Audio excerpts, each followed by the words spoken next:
Good morning, afternoon, and good evening, everyone. This is combo number two. I'm Tom Flores. I'm Travis Baker, Team Captain America right here. Team Cap here as well, and obviously today we're talking about Captain America: Civil War. Uh, First off, it's a good movie. It's Yeah, actually a really good movie. One of the best, I'd say, in the Avengers story franchise. I think this was one of their best. I think you can especially appreciate it if you've been on board with the Marvel Cinematic Universe for a while, like up to this point.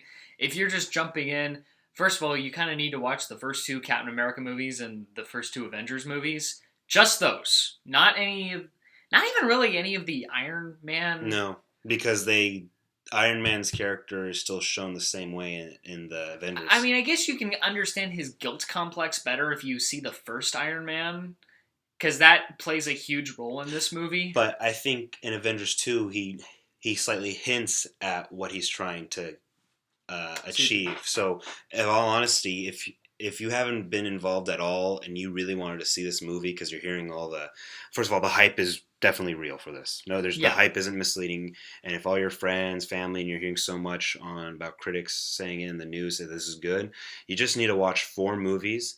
I argue that you could get away with just the two Avengers movies just to see this. But if to really enjoy it, why not just watch all four? you probably also need to watch Winter Soldier because Winter Soldier plays a huge role in this movie. Yeah, Yeah, but obviously, what's nice is you don't need to watch so much to get caught up. yeah. It's not like everything. It's not. It can almost. This alone could be a standalone in a sense, but there is stuff to watch just to really appreciate and enjoy and really feel what these characters are feeling because it's such a split in the team and the way each person takes a side and how the new characters get introduced who take a side as well is very interesting and captivating to watch. Yeah, this is directed by Anthony and Joe Russo, who did Captain America: The Winter Soldier. So they're returning here, along with the same writers who did Winter Soldier and the previous Cap movie, First Avenger, Christopher Marcus, and Stephen McFeely. All four of those people will be doing their roles in the Avengers: Infinity War Yeah. So films. it's nice because of how many big name characters and actors who are in this film that you definitely see it's going to be hard, but they can actually balance what's going to be a ridiculous amount of characters and actors for the last two event, the part one and two of the third Avengers movie. So definitely, yeah, it shows that they can give everyone not an equal amount of screen time, but what is necessary for the story. Yeah, Because not everyone needs an equal amount of lines. Only certain people do, and that was said. For example, with Black Panther, because he was such a new character, and this also acted not only as Civil War, but a Black Panther origin story. He didn't yeah. need. This is his origin story. So, Yeah, he didn't need that many lines for an origin. It Mm-mm. was just what was necessary for this plot Yeah, because he's gonna get his own standalone movie. But what was nice is they gave lines that the amount of lines that was necessary for the story because they really were focused not on the characters but the story because the story is such a powerful. It's a in the comic books it's like a galactic event. It's a huge you're universal. talking about Infinity War. No, I'm talking about the Civil War. The Civil War, because I know Oh, it's a 7 book novel, graphic novel, and yeah, that's such a huge event. yeah. And piling 7 books into one movie, you have to pick what's necessary for everyone to say, and they did that, and it felt natural, not forced Mm-hmm. or rushed or confined. It was like this is how these characters would act with all this buildup happening from the first of Iron Man movie. I felt that first of all, I remember talking to you and I told you that I feel like this movie should have been titled Winter Soldier Yeah, because and yeah, I felt Winter Soldier played a much bigger role in this movie than he did in the movie that was named after him. hmm And the reason I feel like Civil War, the only similarity it has with the story, the comic book story Civil War, is the themes of should superheroes be regulated by the government? Iron Man says yes, Captain America says no, people pick sides, they fight. It's not this massive battle that also includes yeah, the Fantastic Four, the X-Men, where they're just like armies because causing in craziness. the novel it's an actual it's war scenes, not battles or wars. It's almost like an actual war in Yeah, the book. And I hear like the inciting incident is like some super villain. They fight a super villain who can just like blow stuff up, but ends up blowing up like a playground full of children.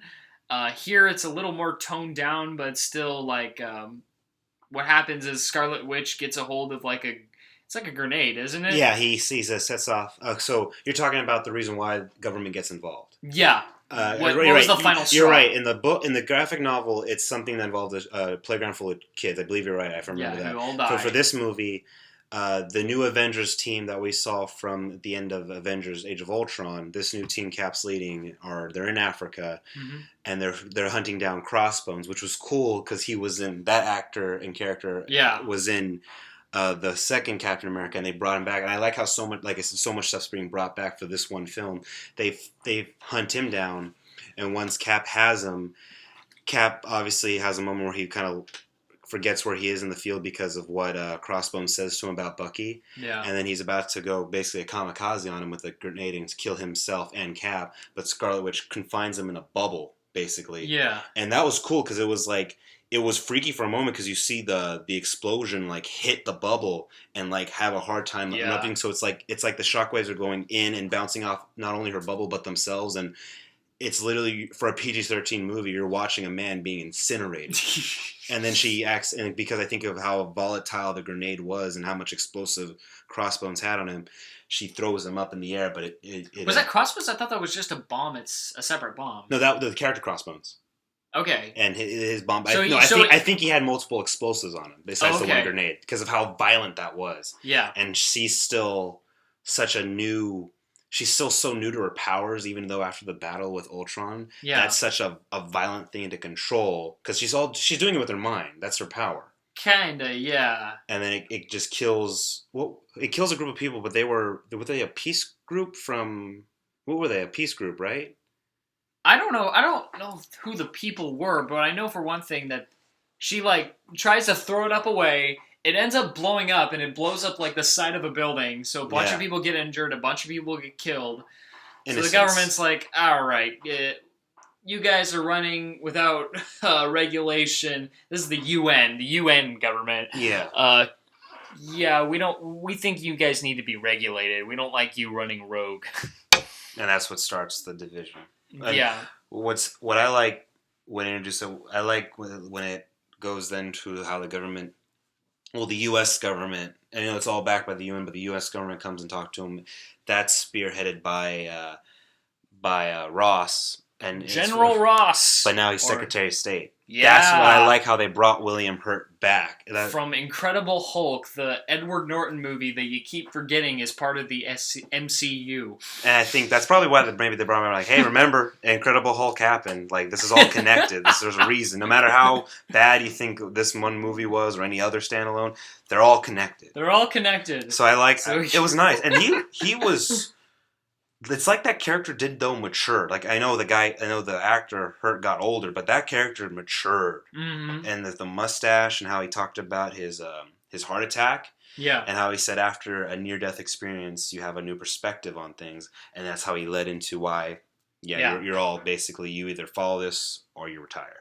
Yeah. It's forced retirement. It's an ultimatum. Yeah. And that's where the division hits.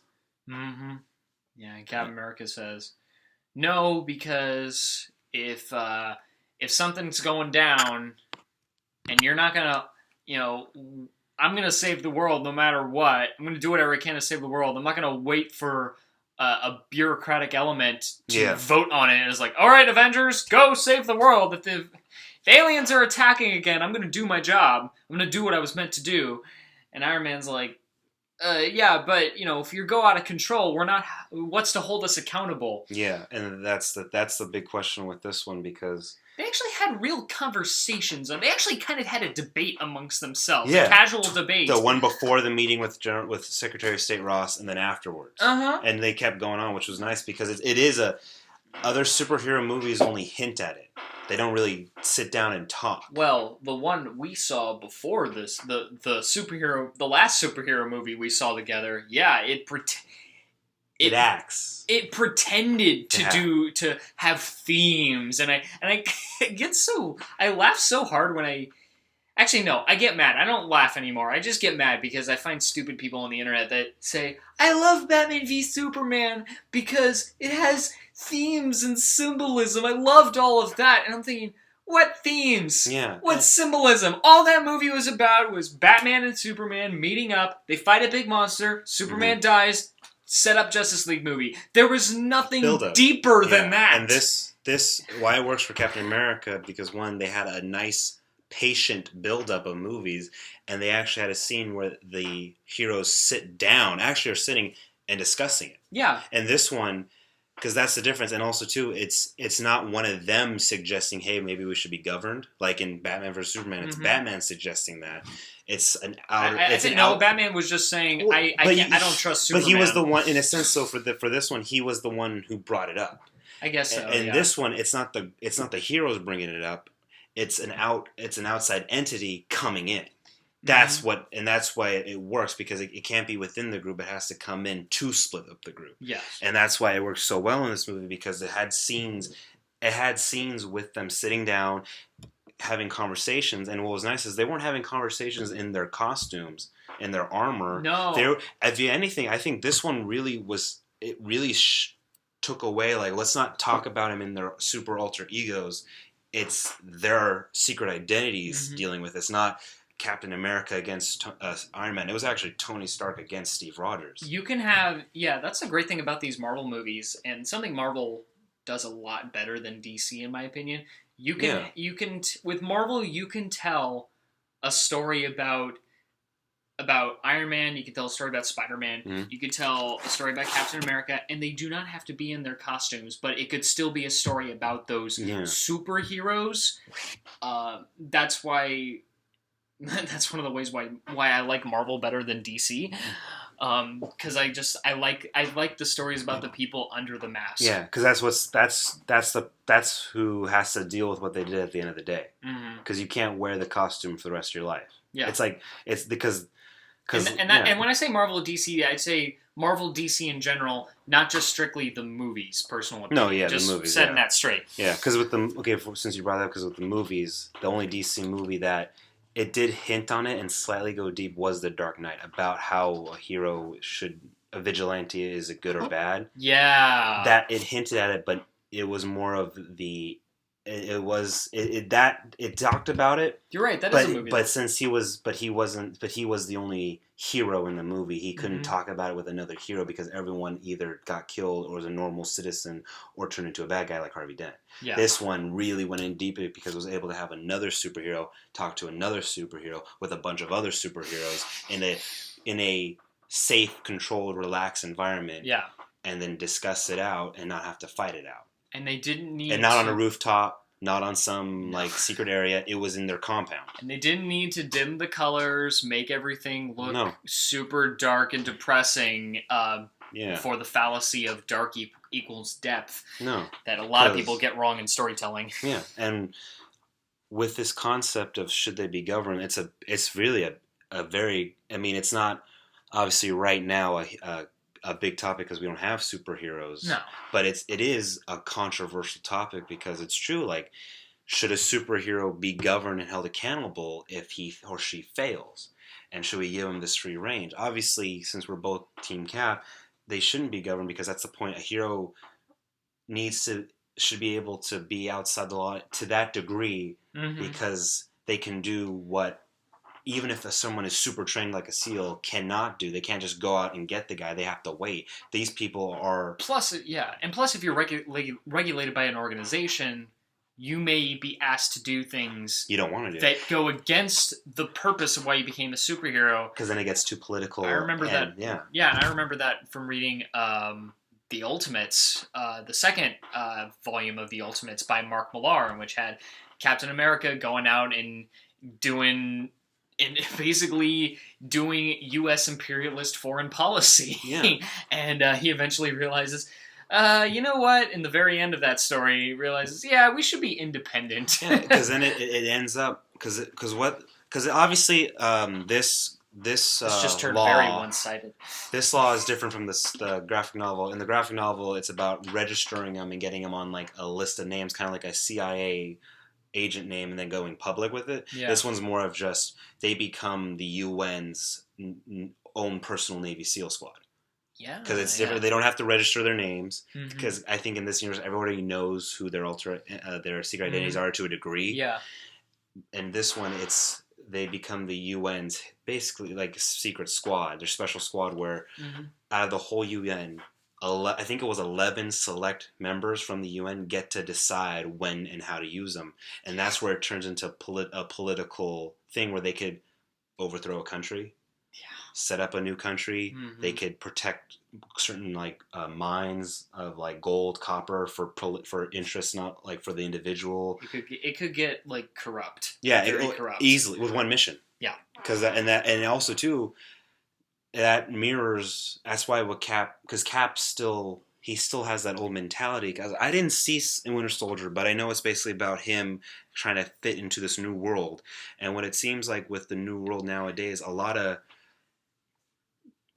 tactical moves in warfare have a political underlining thought to it. Because back in World War II, when he was fighting, it was just let's just send the good guys to kill the bad guys. Yeah. And this one, it's like, whoa, wait, hold on. Why? Let's send them in for this reason, for that reason. We can get some money out of this, protect this, claim this. Let's say oil field. I think that's what Cap was saying, because that's what they would be used for in the long run. Because it's for 11 people, they could easily make millions off of them by protecting certain investments, getting certain trades, eliminating certain parties. Yeah. And they have no choice but to do it, or it's forced retirement, or worse, that prison we saw. Yeah. The whole thing about Captain America's mentality, that leads directly into the next point I wanted to talk about, which was, I remember talking to some people, and they were saying that they felt that the motivations for Cap and Iron Man didn't make sense. Some people were saying, why is Captain America against the government regulating Superman or superheroes? He was created in the military. He's an American hero. He's all about America, rah rah. America. Yeah, and Iron Man, well, he's used to doing things on his own. So why is this? And I think, and it actually makes sense, because here's the thing about Iron Man: the thing that drives him, technically he's of the mentality, I like to do what I want, but the thing that drives him is his guilt. His guilt that started kind of when he in the first movie, when he was captured, in his first movie, when he was captured and he saw his weapons being used by people that he probably didn't want, that were bad people that bought and used his weapons. So he felt guilty for that, like my technology is being used for bad. And that's the thing that's been driving him. And then after Ultron was his creation, and it blew up in their faces and killed a lot of people and nearly destroyed the world. Iron Man did that. And then just to hammer in that point more, Alfre Woodard's cameo, which was phenomenal, because honestly, that was a great cameo. That's all she needed, was that barely 2 minutes. Yeah. That's all she needed, because she hit it home and hard. But keep going. She said, my son was in Sokovia and he died. He died in the battle, and I blame you. And he's feeling like, okay, I did, like Ultron, I did that out of control. No one was controlling me. No one was regulating me, that kind of thing. It's all to kind of an end game about making the world a safer place. And he feels like, oh, well, maybe this will do it. That's why he's siding with the government on this. But and then Captain America, well, okay, so you haven't seen Winter Soldier, but what happens in Winter Soldier is that he starts out pretty much as an agent of S.H.I.E.L.D. Yeah. He's doing things for S.H.I.E.L.D. and then finds out that there's an element of S.H.I.E.L.D. that is full-on evil and Hydra. Yeah, because that movie is the collapse of S.H.I.E.L.D., basically. That is the collapse of S.H.I.E.L.D. as we knew it before. Yeah. And so he's seen that he's still the American hero, but his morals, his conscience, what guides him, is become more pure. It's not connected to any institution or organization. It's purely from the heart of what is the right thing to do. And that's big, like kind of what I was saying about his old school mentality, because he's from the past. He's a man at a time, and he's used to being in the America where you just did good, nothing else. Yeah. And now things have changed in our world, as it mirrors our world, this movie. He's gone full idealist. And he's like, this is why we have to hold on to it, because of what's going on around us. Everything's so corrupt that doing this because it's like we're the last line of good. Yes. This Avengers team is the last line of good. Signing the Sokovia Accord and being a part of the UN's special squad, that's it. That's the last line of idealism. Yeah, and that's why you're right. I thought that was set up so well in this movie. And I think that's why it makes so much sense for them to be on the sides they are, because it might have, in our eyes at the beginning, they're on the different sides, but these characters, one has grown, and another is just basically he's just trying to buy his soul.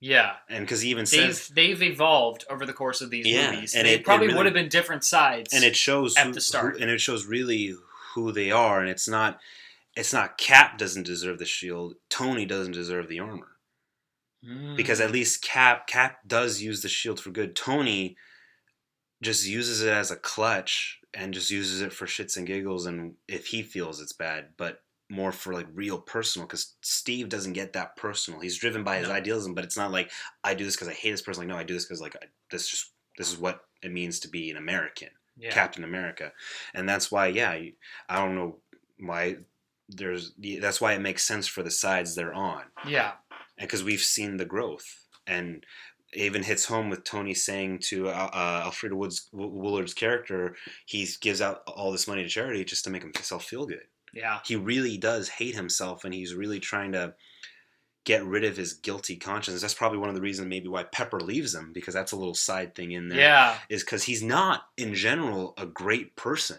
He's just a rich playboy who has daddy issues still, and because of him and his dad never being able to resolve it, he just doesn't give a shit about anyone. If you think about it, sometimes he doesn't really care about Pepper in some movies, or Happy.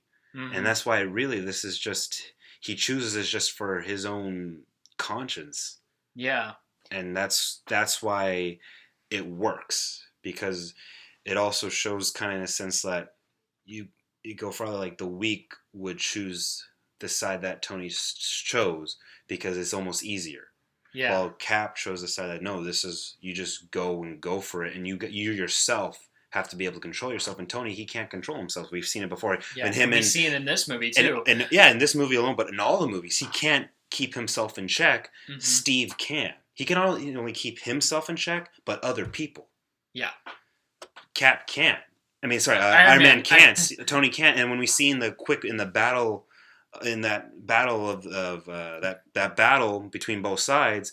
Oh, with all the heroes? Yeah, with all the heroes. Okay. Tony really wasn't a leader and couldn't control the situation. It got bad so fast. Yeah. While Cap was able to completely control and strategically use his men. That's a good observation there. Yeah, because even Natasha noticed, looked at him and was like, "What the hell are you doing? You're supposed to be leading this. You have no control." And that's how Rhodes got hurt. That's probably how Rhodes got hurt. Oh yeah, because he got to a degree everyone injured in some way. Yeah. Peter Parker was just bruised up.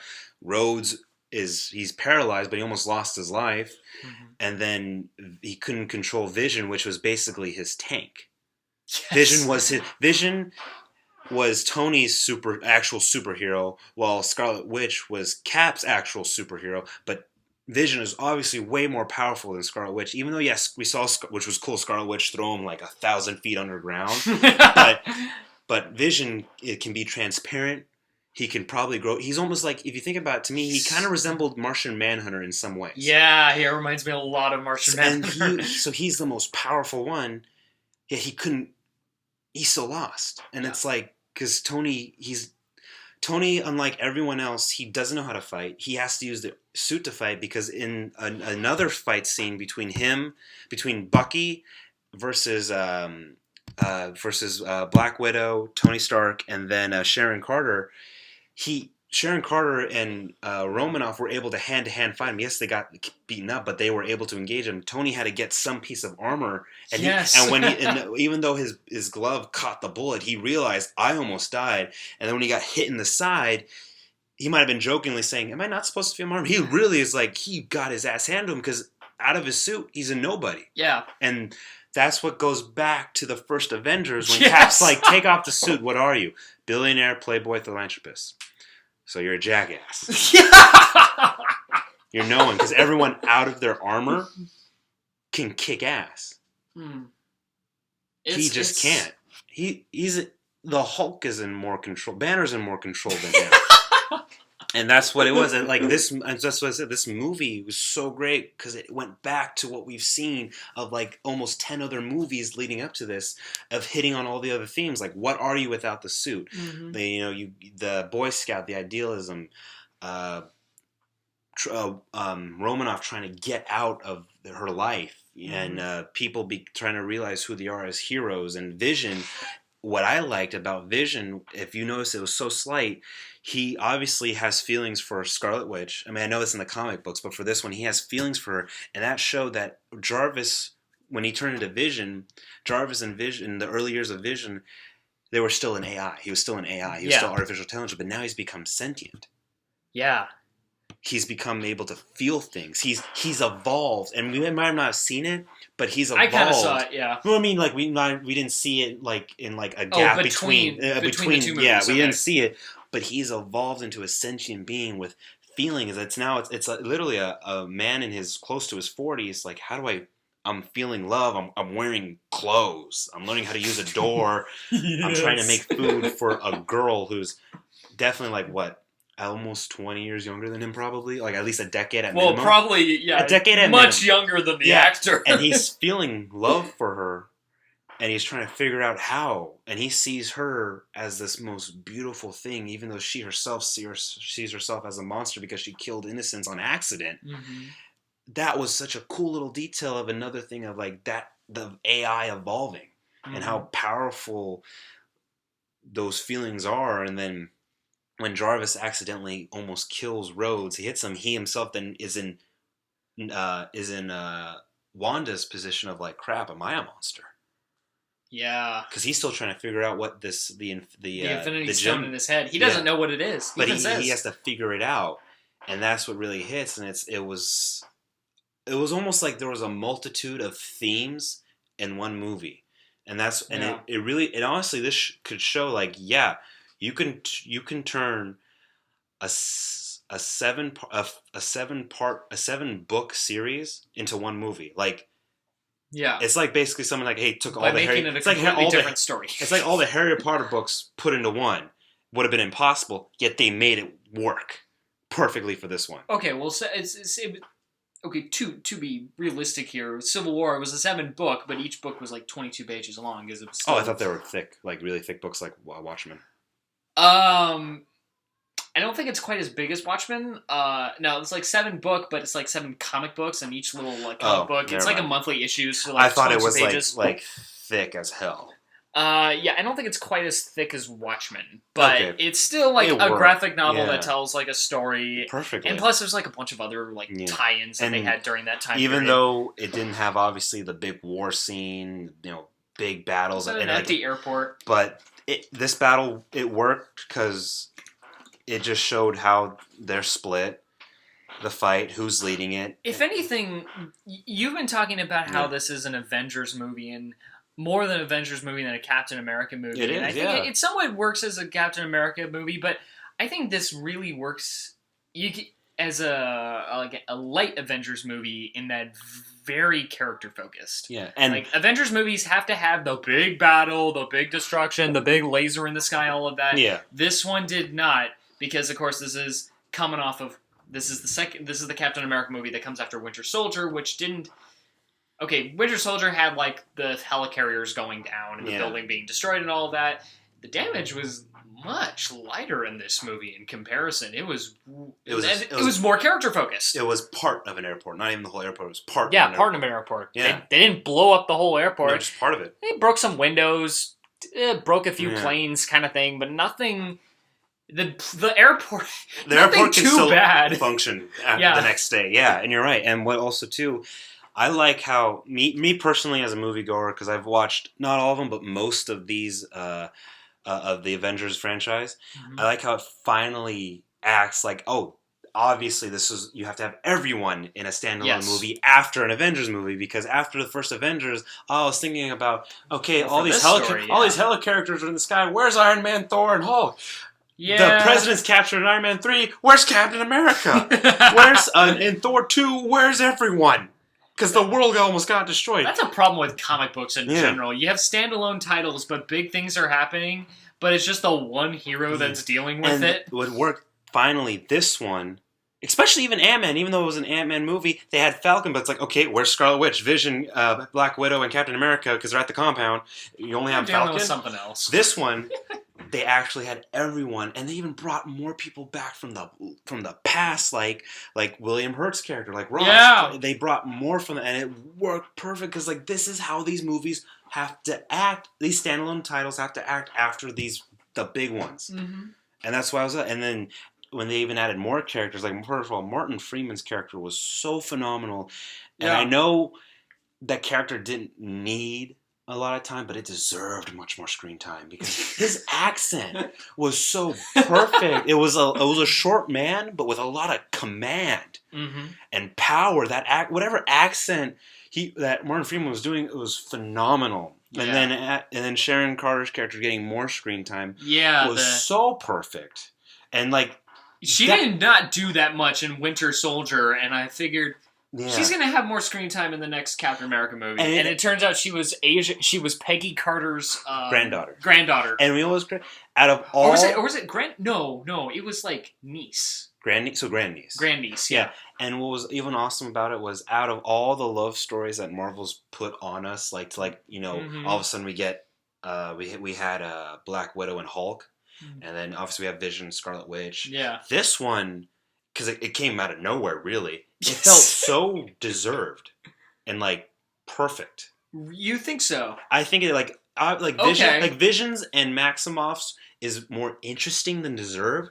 It's more of just an interesting thing to watch because it comes to the question of a human being with something artificial. Even though he's sentient now, it's still something non-human, actually non-anything organic. Yeah. Because it's not even like an alien life form. It's just an artificial man-made thing, actually robot-made. Robot-made. So it's even so much farther away with human. And that's more interesting. With Sharon Carter and Steve Rogers, it was so deserved because it's like you could feel the tension, but it wasn't super sexual. It's just, I just want you to hold me. And it was so perfect and almost innocent at the same time. Even though it was at the funeral where she's looking at him, but it was more of like just longing eyes. And it was the soldier trying to find a moment of like, where can I like almost be human? Because I'm such a soldier, even though I'm fighting for humanity. Where do I get a chance myself to be a human and to be the big thing about being human is love. Yeah. And they had that kiss, and it was so earned and deserved, even though it was a quick kiss. I think that was such a deserved and worked such well, and I hope that it continues. Because now he's a man on the run at the end, Steve, yet she's still working for the government. Yeah. So I think their love story is perfect, and I hope it keeps going. Fun fact, so Peggy Carter, Captain America's girlfriend from the first movie, dies. In Winter, you see her in Winter Soldier. It's natural causes, right? I mean, I know. Yeah, she died. Yeah, she dies of old age. Yeah.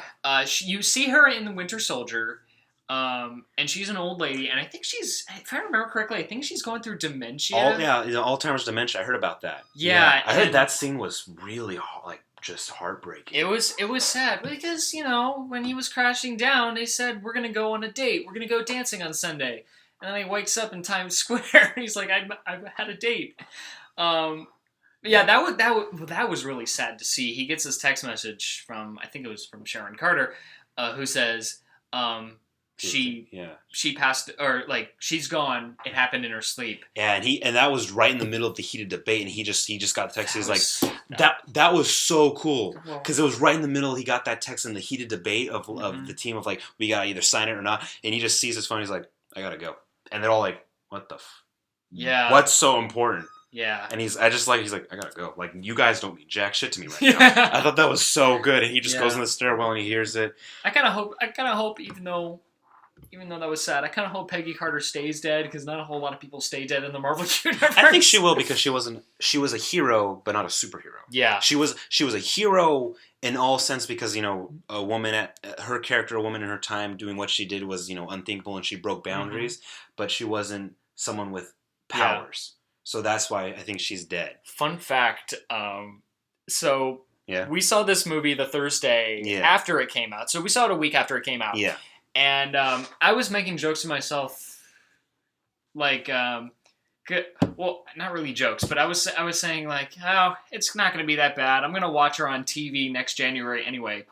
I come home, I go on my computer, and I find out that ABC canceled her TV show. Oh, wow. Which, okay, if you go on my YouTube channel, Musical Note XDR, you'll see my review of Agent Carter. You'll know I did not like this second season, very much. I still would have at least wanted a third season to wrap it up, show Especially Peggy 'cause she Carter died. Yeah. show Peggy Carter founding Shield, and so that she can finally get rid of the woman barrier. The first season, I'll tell you this in case you haven't watched the show. First season, pretty tight. Yeah. Pretty tight, and I like the whole woman in the workplace secretly being a secret agent, even though her male companions don't believe in her. Second season's kind of all over the place. So at this point, since there's going to be no third season, just watch the first season. That's it. That kind of makes it more sad because the character's dead and then her show's dead. So it's like she's dead on screen. She's literally dead. She's dead on screen. Wow, that's hard because that was a really it was just a sad funeral. Like even though I felt more sad when I got home. Yeah, that's sad. One little thing I liked because of with Steve's past. When him and Bucky get to Siberia and before they step out and it's snowing, I like how they have a moment of just friends shooting the shit, of just talking about the past. Oh, yeah. How he's like, hey, remember that girl you wasted like so much, I mean, $3, because $3 back then was like a lot of money. You wasted $3 on Dot, on a girl named Dot, and they're joking. He's like, hey, I wonder what, and then Bucky's like, hey, I wonder what's Dot up to right now. She's probably 100. No. He's like, yeah, Dot's probably like, 100 now? And then Steve's like, we both are, man. And it's just like, dude, we are so... The only thing keeping us, like, working in this world that because we're both men at a time, is us. Their friendship is so powerful that, not only has it stood 100 years of time, but they were on different sides, like, really, like, America, Russia, and they're still friends, and they had a moment of actual, like, we are still friends, even though so many things have happened and have done to us, and we've seen so much, and you're more of a hero than me, and I'm just a puppet because of this arm. They had a moment of true friendship, and I was like, damn, that was so perfect. It's like, there are. It's really this whole Avengers franchise is really a group of friends. Yeah. Doing good. It's not like people just band together. Like, no, like they became friends. They became their own family, and you see also too within a group of friends, there's always the cliques in within it. And that's the clique. It's Bucky and Steve are still like the core friends together, no matter what. And it was that moment in the snow was so perfect. Like that was a nice little like moment between battles. Like it was a nice little steady line, and before it went right back up to craziness. Oh, yeah. I think that that moment, was really that was good writing. Yeah, that's character development. That's character driven stuff. I have to wonder, because Kevin Feige, he's the one that runs Marvel Studios, and he's the producer of all the films. Mm-hmm. He is such a genius. Yeah. I have to wonder, I bet writers and directors, I can understand why some people might not want to work with him, like why Edgar Wright dropped out of Ant-Man because of creative conflict, but in terms of making a franchise and having this universe of installments. Essentially, it's run like a TV show. Yeah, we're watching episodes. We're watching a miniseries. We're watching a miniseries, a big ass miniseries. We're watching a very long miniseries. We're watching. Miniseries implies it's going to end. But it is going to end with their timeline, like this. Because with Infinity War, it'll end that storyline. But they already got Phase 4 and 5. Think of it like how American Horror Stories run. This season. Up to Infinity Wars Part 3, this is their storyline, and it's going to be the next season's going to phase, the next phase will be a new season, a new storyline. So this is like just the big season, the first season. That's what I mean, like a miniseries, because it's not like a TV show, because the next season carries the same characters. This is a miniseries in the sense of like American Horror Story, where this whole first season is just them, and then the next season is a new group. Yeah. So this is why it's so, like you said, it's run like a TV show, but a miniseries TV show, because it's... And that's why even though a lot of these films are very corporate mandated, and you can with any other film franchise you can criticize it, but that's why I appreciate the Marvel films so much, because they are run like a TV show and they're plotted like a TV show. Continuity is key. Continuity is very, very key here. Yeah. So yeah, but it must be a bitch being a screenwriter working for this guy, because he's probably got a list of notes that probably came from his office, which probably has like a humongous map of how everything is gonna fit. The method to the madness. Pictures, postcards, things of strings, saying, "All right, here's what the plot has to be. Write the script." It's but they're doing it. They're doing it perfectly. They're doing it Even well. though there's some of the Marvel movies I don't like. Overall, though, as a whole, it's still like they have their slot in the storyline. Yeah. And what I like is every movie does have a theme, and they will talk to it to some degree. Just this movie went deeper, not only to how a superhero should be kept in check, that topic, but what was another cool thing, and it was the background. It was Zemo's. We're gonna talk about the villain. Yeah, it was a different, basically not Baron Zemo. Zemo in name only, but his whole character's purpose and storyline was basically a different take on a father's revenge path.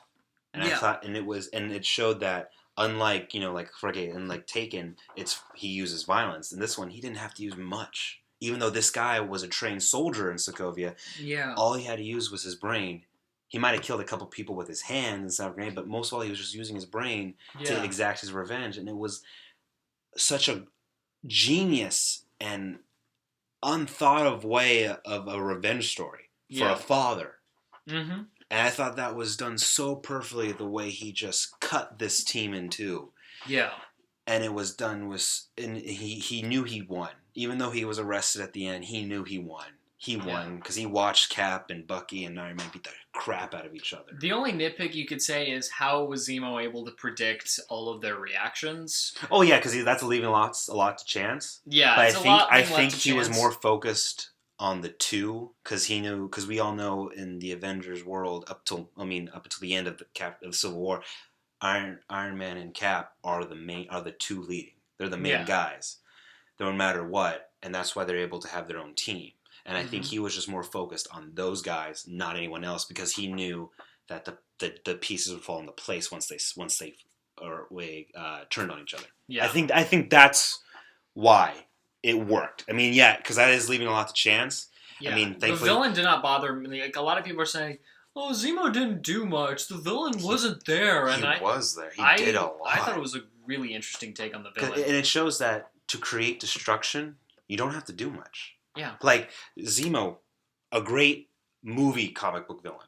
I don't know much about him in the comic books, but as a comic book movie villain, phenomenal. Kind of like Ozymandias and the Joker in The Dark Knight. Mm-hmm. The Joker even said, "Look what I did with a couple of drums of gas, like a few drums of gas and a couple of bullets. I didn't have to do much." Yeah. And Zemo, he didn't have to do much, and that's I think that's the best. Those are the real villains you got to watch out for, because if they don't have to do much and they're creating all the destruction, that's someone you have to watch out. This is how you do it, DC. DC, of course, you remember from Batman v Superman how they tried to make it seem like Lex Luthor was manipulating all of this, and it makes no sense. And it felt more like an excuse to make everything seem connected, or as like excuses to have things happen in Zack Snyder's warped mind.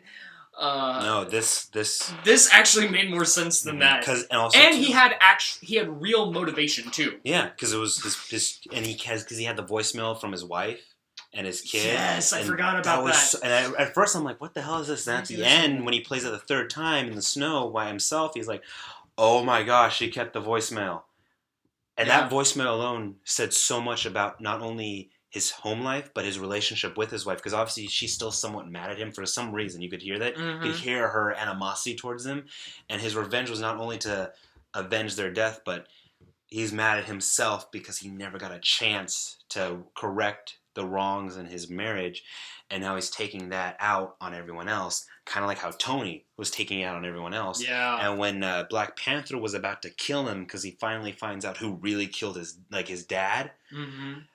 he realized like, oh my gosh, I'm gonna follow not only his footsteps but what Tony's doing. Like, no, this isn't me. Black Panther had a complete character arc. Yeah, and origin story in this movie that wasn't even. And talking about and just going back to him and further on Black Panther with his origin story, because this movie, so like I said, so much happened in this movie that there was 2 origins, Parker's and Black Panther. Yeah. And for Black Panther, it happened so fast, but it felt like it was earned.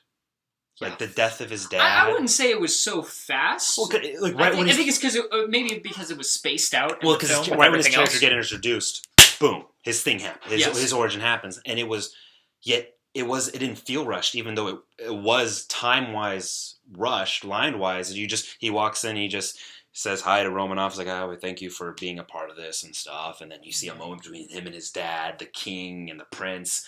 Yeah. And then the explosion that's blamed on Bucky, but it was really Zemo, kills the king. And those 3 different shots of him grieving were phenomenal. Mm-hmm. No sound, just a boy holding his dead dad's body and then taking his mantle and becoming Black Panther. Yeah. And then at the end, he becomes what Black Panther needs to be. And has to be, and what it means to be him, like what it means to be Captain America, what it means to be a superhero. He was on a venge quest, and he realized vengeance brings nothing, because after you exact your revenge, there's justice. Yeah, you need justice. Yeah, because as for Zemo, he was going to commit suicide before Panther stopped him. Because after you complete your revenge. There's no other reason for you have nothing else to live for. You have no purpose in life. And then that's what Panther realized. Because after I kill you, what's my purpose? Because that's what Zemo was doing. He realized he completed his revenge, and he realized, I have no purpose. He deleted the message, was going to eat a gun. Panther saw that. That's why he stopped him. And he's like, this world's not done with you yet. And that's why Panther realized. That's what happens in revenge. And that's what Tony's dealing with still, because we find out about Winter Soldier killing his parents. Yeah. All he wanted was revenge. He wasn't able to exact it, so he still has, in a sense, a purpose. Mm-hmm. But he's realizing, he's like, it's going to take forever to find these guys, wherever the hell they are, because he doesn't know where they are. And he's like, when I get them, though, it's like he will have nothing to live for. Because in a sense, he still hasn't had anything to live for at all. He just had a lot of money, and he's helped a couple things, but other than that, he does things for himself. And now no one likes him anymore. No one likes him. And it turned all... Everyone left him except Rhodey. And I think Rhodes stayed with him, because Rhodes initially chose a side of signing the Sokovia Accord, because unlike Falcon, because Falcon was a soldier turned into a hero, Rhodes still, even though he is a hero, he still stayed with a soldier's mentality. And he acts like that through the whole movie. You can see that. Yes. And that's why I say that, because he's still a soldier at heart. Falcon just evolved into just the hero now. Yeah. And that's why he only has Rhodes. He kind of has Vision, but not really, because Vision's now is just he's like, what am I? And then you could totally see after the prison scene, Scarlet Witch is gone. She's gone, like mentally, she's kind of gone. And not like she's insane, but she was just like, what am I? What am I? What am I? And she's gone. Yeah. So that's just so much happened. But it wasn't lost, rushed, or confusing. It was like a perfectly paced movie. Yeah. And everyone... And this analysis is making me like this movie so much better. Oh, yeah, because everyone got their own... Everyone got the perfect amount of time for what their character arc needed for this film. Like Peter Parker was great because you can... let's talk about Spider-Man. Yes. Spider-Man was great. Okay, first off, Aunt May is too hot. Yeah, you don't like Marissa Tomei. No, I love her. She's a great actress and a beautiful woman, but like she's like Aunt May's not supposed to be this hot. She was very dolled up in this movie. She was so hot.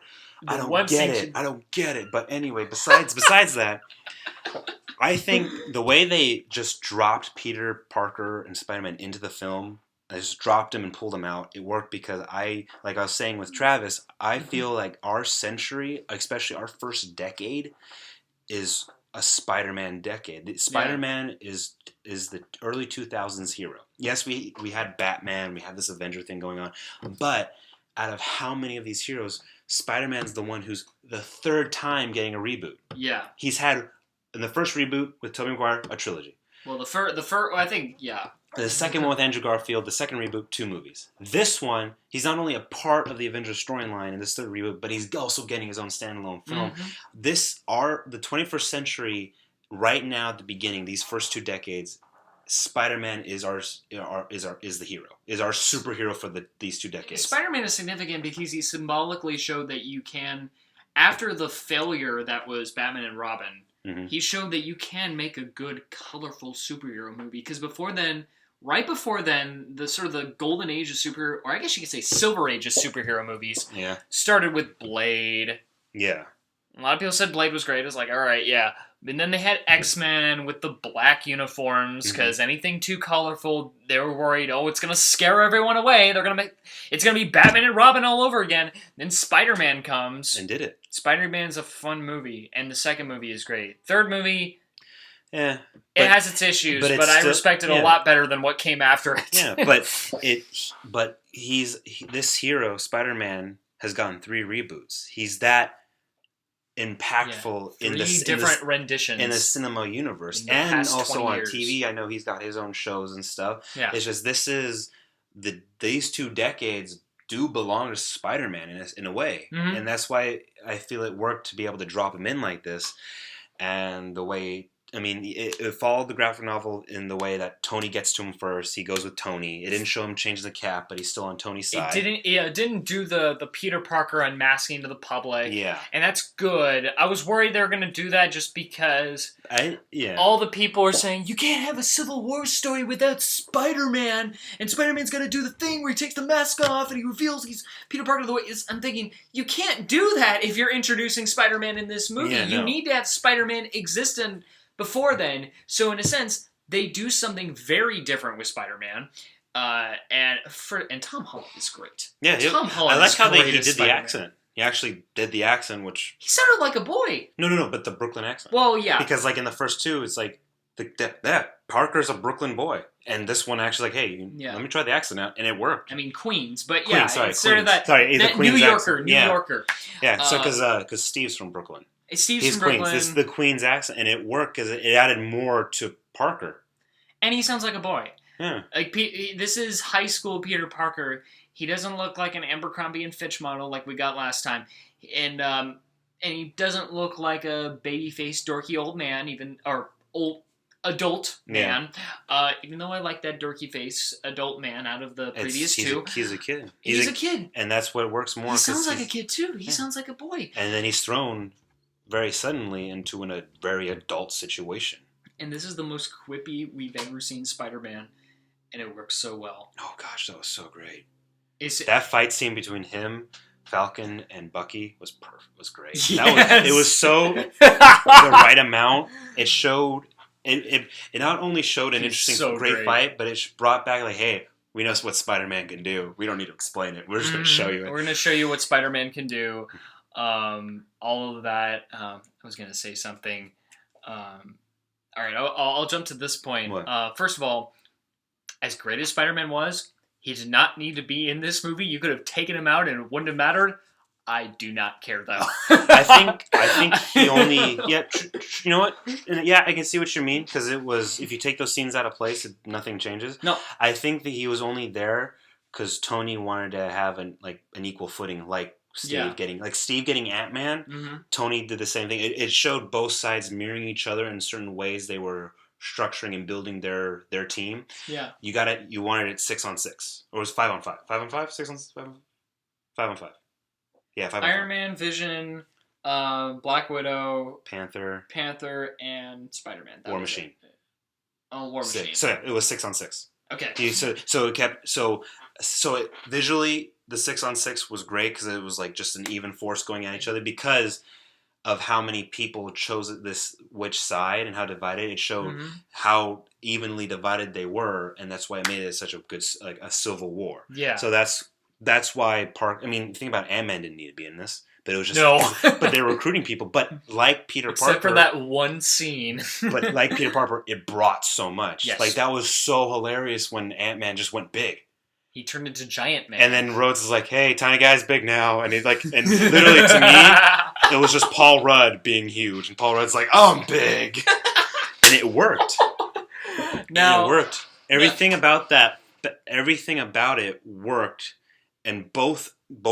I think you needed Clint.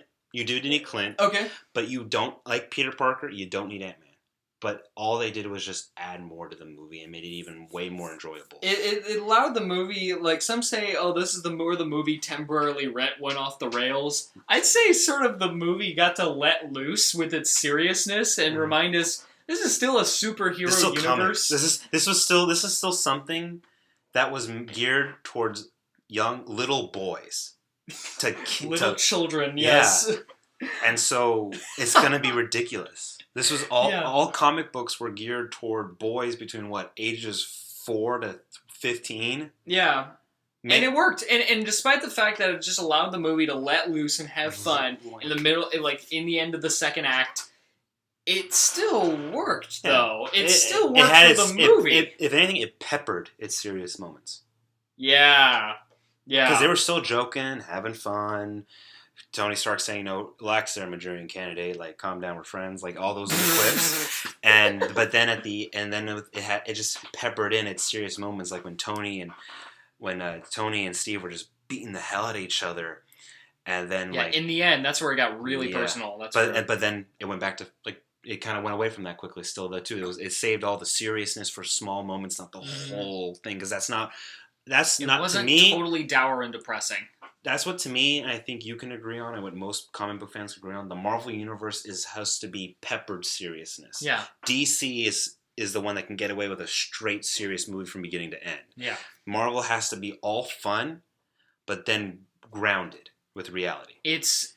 Marvel's very good about making things serious when it needs to be. Yeah. Not serious throughout, not that it has to be. Not it monotonous. Necessary. Yes. What is needed. That's what makes some of the best Spider-Man stories are when Spider-Man gets really serious and it's really serious and just drops the quips, and those are exciting to read because it's Spider-Man getting real. Yeah. You and I had it. Now we kind of had an issue in the scene where Spider-Man was introduced and Tony asks him. And this is a huge nitpick. Tony asks him why do you do this? Why do you fight? And, of course, we're expecting him to see, my uncle died, and he was killed by someone I couldn't stop. That I couldn't stop, that I could have stopped. Yeah. He didn't say that. He didn't mention... Uncle Ben never came up at all. That's huge. It's huge because we know it's huge for Spider-Man in Spider-Man lore. But... It works, though. It works because if you bring up Uncle Ben in this movie, Spider-Man is such a small character. If you bring up something as, heavy as, my uncle was murdered, and go nowhere with it, then it'd be I don't know if Spider-Man really needs to be in this movie, but what he said actually kind of tied into the film. I'm looking out for, it's looking out for the little guy. He does a paraphrase of the great power with great responsibility line in a way that actually ties more directly with the film. And not him. Not his own. And not him. Okay. He says something like, what did he say? He said something like, if you have all this power, but you don't use it, then everything that bad happens is pretty much your fault because you didn't use your power. That kind of ties in with Captain America's argument. If we're not allowed to do what we need to do, then it's our fault because we didn't act. And then foreshadows Tony, in a sense, because he has all this power. Yes. Now, I see what you mean. I see what you mean, but I disagree because, like I was saying, how Spider-Man is the 21st century's hero right now. Mm-hmm. We know so much about him that they can get away with him just saying, because of my uncle. Just that alone, and because everyone knows him, everyone knows Uncle Ben gets shot. Everyone and their mother knows Uncle Ben gets shot.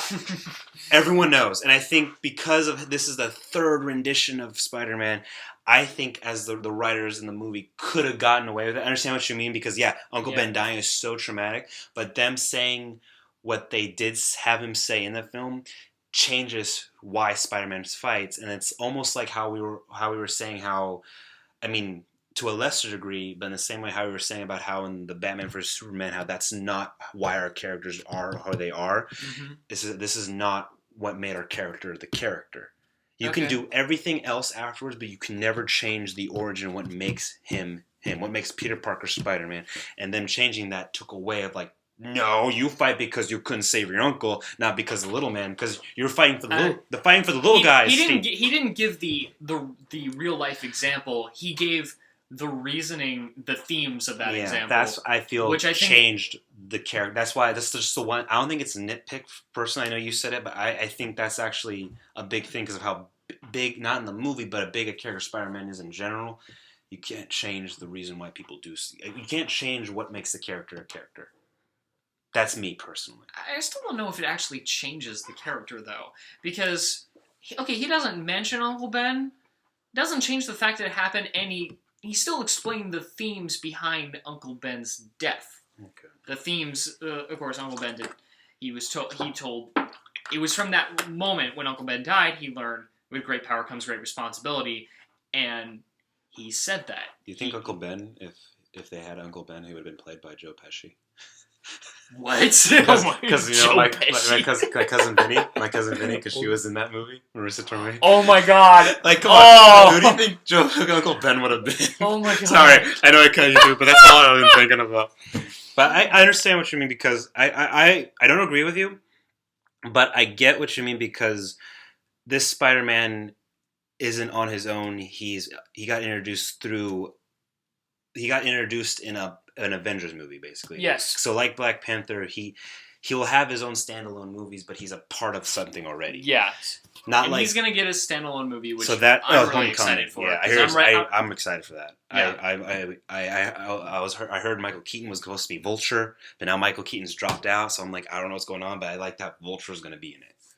Yeah, hopefully. And then Tony Stark's gonna have a cameo. Tony Stark's gonna do something. Oh, speaking of cameos, Stan Lee's cameo was phenomenal. Oh yeah, Tony Stank. I had to think about that for a second. Tony Stank. That was brilliant. Him having fun with his own creation, and right to the face of Stark, and Rhodes just dying. But yeah, but Marissa Tomei. She's too hot to be Aunt May. Aunt May's not supposed to be. I understand what they're trying to do though. A lot of more modern tellings of Spider-Man, when they depict Aunt May, when she started off, she was kind of more of a grandma. Yeah. Old, frail, oh, you'll be a wise sage. You'll be careful out there, Peter. Yeah, very, very much what we saw in the Sam Raimi Spider-Man. Yes. Yeah. Because those movies were more emulating the old comic book aesthetic. And then more modern tellings has her more not grandma but just ma. If you read Ultimate Spider-Man by Brian Michael Bendis, Aunt May's characterization reminds me more of a mother than a grandmother because she's very on Peter, like a mother would be on her child. Why are you out so late, Peter? You're grounded. You know that kind of behavior. So this Spider-Man this. I think they're trying to do that. I think they're trying to do that, and that's why they cast a younger actress to play Aunt May, someone who does not resemble a grandmother but a mother. Okay. I don't know. Maybe Maybe it's Marissa Tomei's outfit. Maybe it was her hair. I don't know. Yeah. She just looked really smoking. Yeah, but okay. So they're just doing another version, a different version of Aunt May that's been already written down. That's what I think they're doing. Did you notice though? I read this quickly. I forget the actress name, but with Tobey Maguire's Aunt May, she was 70, Sally Field 60, Marissa Tomei 50.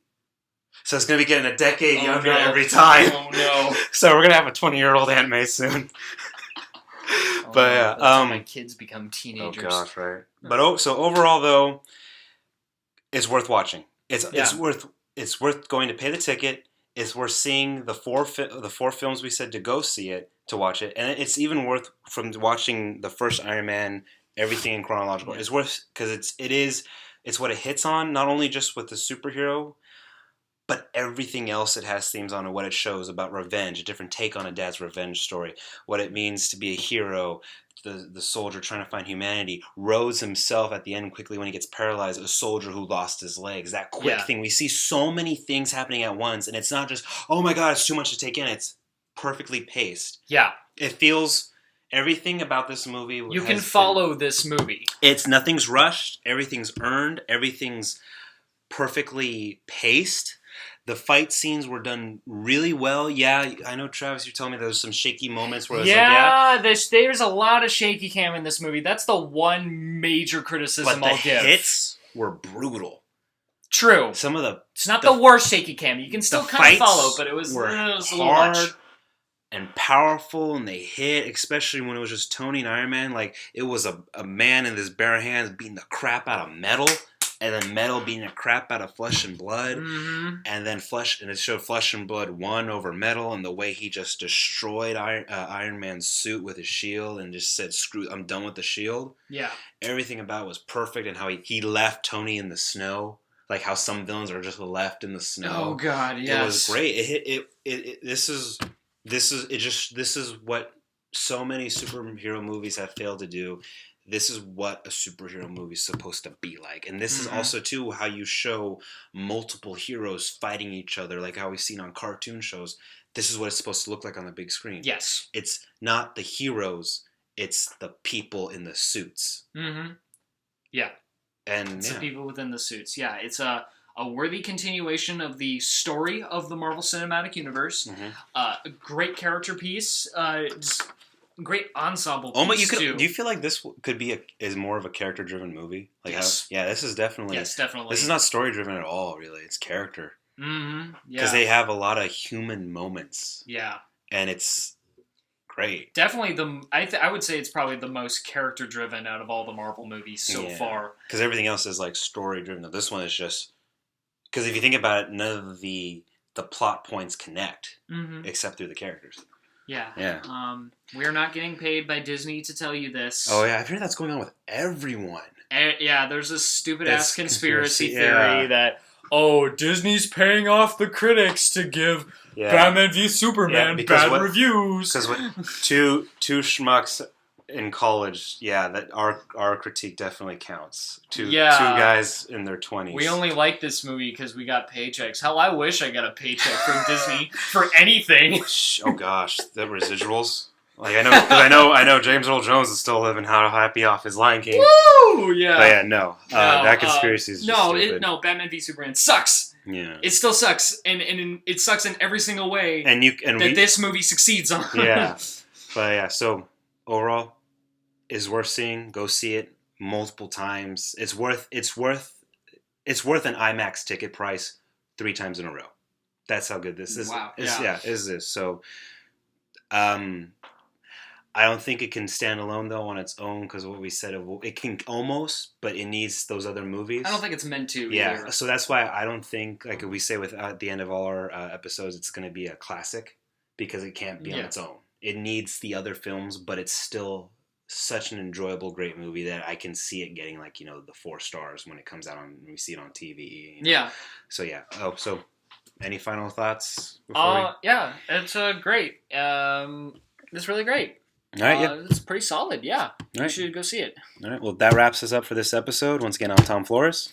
Travis Baker, catch me on YouTube. My YouTube channel is Musical Note XTR. I'm going to be coming out with some more TV reviews as this television season comes to an end. So stay tuned for that. Right, thanks for joining us, and we'll catch you the next time. See you later. Bye. Bye.